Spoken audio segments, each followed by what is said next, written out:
Hello everyone, कैसे हैं आप सभी।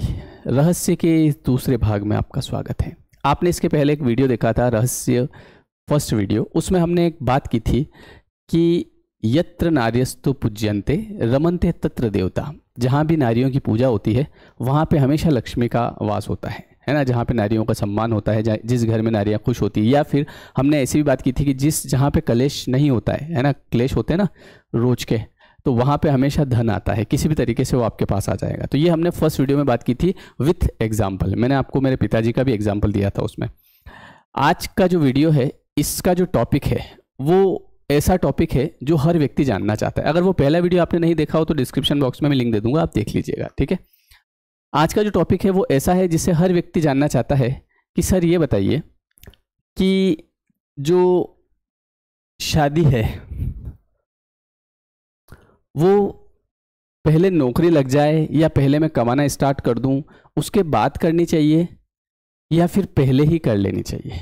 तो इस टॉपिक के ऊपर हम बात करें, क्योंकि इसमें होता क्या है कि आजकल के का जो युवा है या फिर जो इंसान होता है उसे हमेशा से ऐसा लगता है कि मैं इसको बड़ा कर रहा हूँ। जैसे कि मान लो आज मेरी बेटी है ना, तो मुझे ऐसा लग रहा है कि मैं इसको पाल पोस के बड़ा कर रहा हूँ, है ना। मैं ऐसा कुछ नहीं है, ठीक है।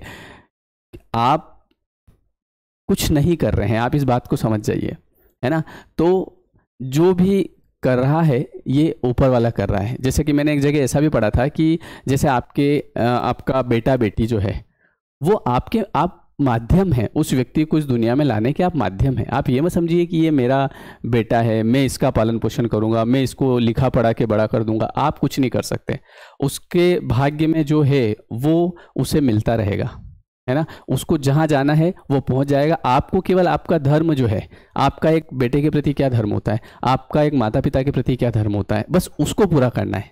आज आपके माता पिता है तो आपका धर्म है कि आप उनका ध्यान रखें, है ना। उनको जो चीज़ चाहिए, क्योंकि आपको अगर इस लायक बनाया है उन्होंने, या नहीं भी बनाया है तो भी आपका जो धर्म है वो आपको पूरा करना है। आज जो मेरा बेटा है, मेरी बेटी है, उसके प्रति मेरा क्या कर्तव्य है वो मुझे पूरा करना है। मैं अगर मेरे मन में रखूँगा कि मैं इसे पाल पोस के बड़ा कर रहा हूँ, ऐसा कुछ नहीं है ना।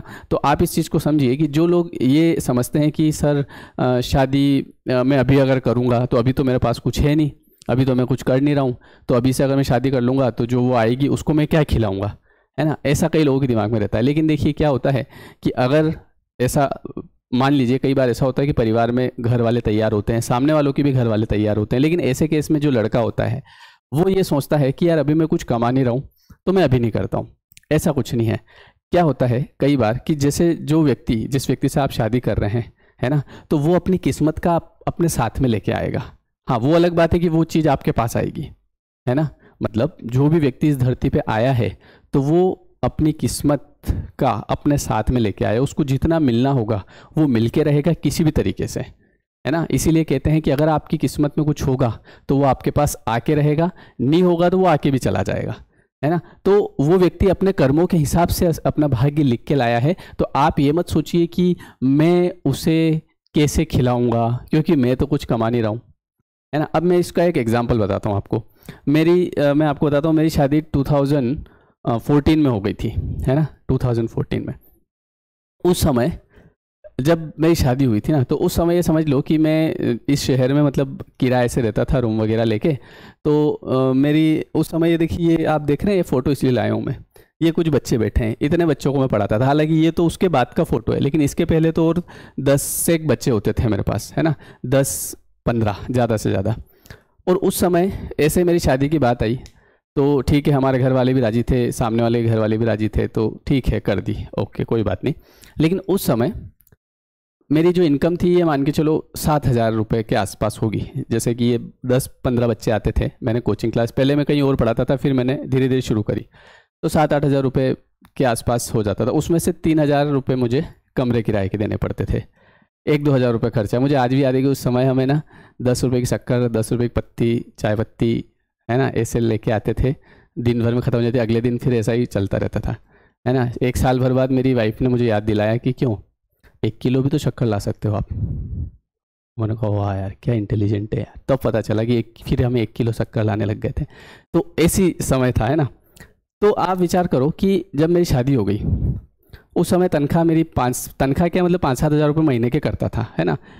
लेकिन जैसे ही मेरी शादी हुई तो शादी होने के बाद 1-2 महीने बाद में क्या हुआ कि एक ऐसी घटना मैं आपको बताता हूँ। यहाँ पे हमारे यहाँ कॉलेज है, तो वहाँ के जैसे सुबह एक बैच चलती थी, उसमें 10-15 बच्चे आते थे और ऐसा पिछले 2 सालों से चल रहा था। बस यही 10-15 बच्चे का ऐसा रूटीन चलता था। उस समय ऐसा हुआ कि शादी वादी हो गई और उसके बाद में फिर वापस से जैसे गाँव से शहर आया मैं, तो ऐसा हुआ कि 10 एक बच्चे मेरे पास आए, बोले सर यार हमको पढ़ना है और क्या करें।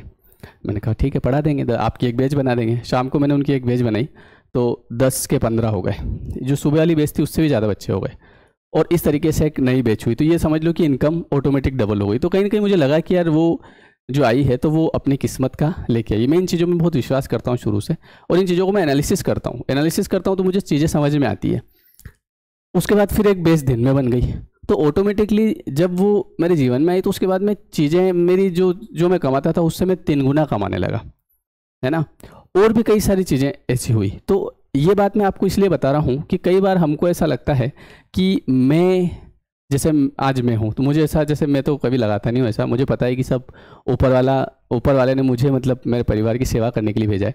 लेकिन कई बार ऐसा होता है कि कोई व्यक्ति ऐसे होते हैं जिनको ऐसा लगता है कि मैं कमा रहा हूँ मान लो, है ना, और मेरे घर में जैसे 5-6 लोग हैं, मान लो वो नहीं कमा रहे हैं, भाई वो काम कर रहे हैं, तो मुझे ऐसा लगता है कि मैं कमा रहा हूँ और मैं इन सब का पालन पोषण। ऐसा कुछ नहीं है, आपको निमित्त बनाया गया है, केवल आप निमित्त मात्र हैं। तो इस धरती पे जितने भी लोग होते हैं वो एक निमित्त होते हैं।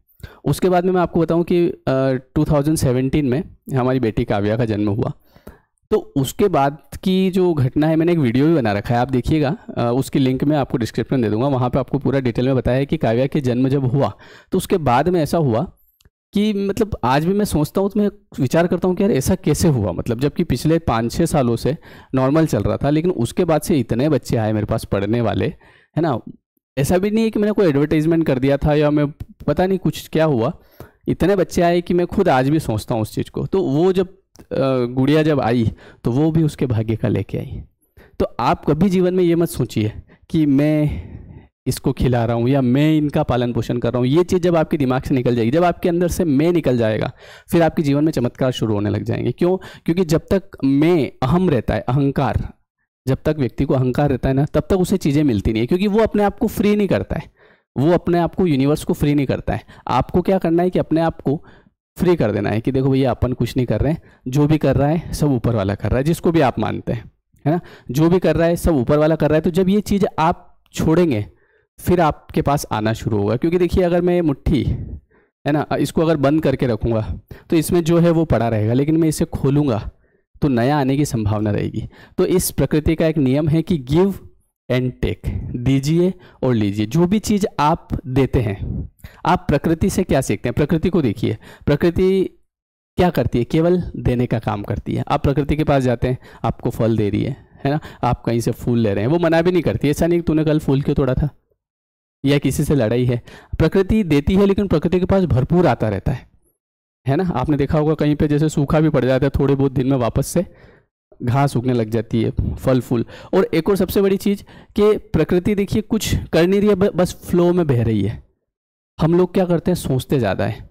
हमको ऐसा लगता है कि यार मेरा क्या होगा, आप केवल अपना ध्यान कर्म पे दीजिए। जैसे कि मेरा कर्म है ये वीडियो बनाना, मैं वीडियो बना रहा हूँ, इस पर कितने व्यूज़ आएंगे ये अगर मैं पहले से ही सोच लूँ तो मैं कभी वीडियो नहीं बना पाऊँगा। क्योंकि मैंने आपको पहले ही बताया कि ये जो चैनल है जिसको आप अभी अभी देख रहे हैं ना, ये पिछले 5 सालों से चल रहा है।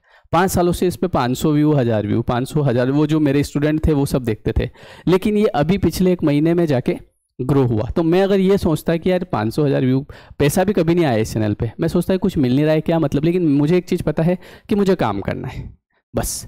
तो मैं अगर मेरा 100% दूंगा तो वो चीज़ मुझे रिटर्न में, क्योंकि एक चीज़ में मैं विश्वास रखता हूँ कि जो भी कर्म मेरा है उसके साथ फल बंधा हुआ है, तो वो चीज़ मुझे मिलेगी।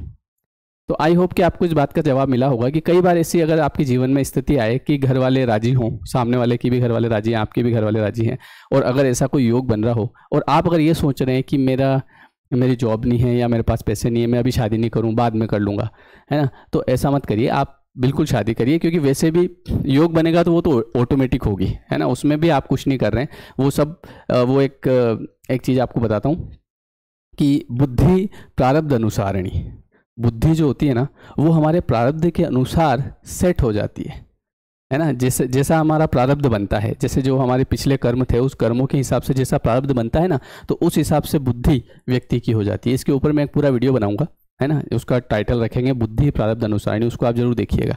तो जैसा आपका प्रारब्ध योग बनता है वैसे ही आपकी बुद्धि हो जाती है। सब भगवान के हाथ में या ईश्वर के हाथ में जो एक चीज़ है वो क्या है पता है, वो आपकी बुद्धि है, वो उसके हाथ में।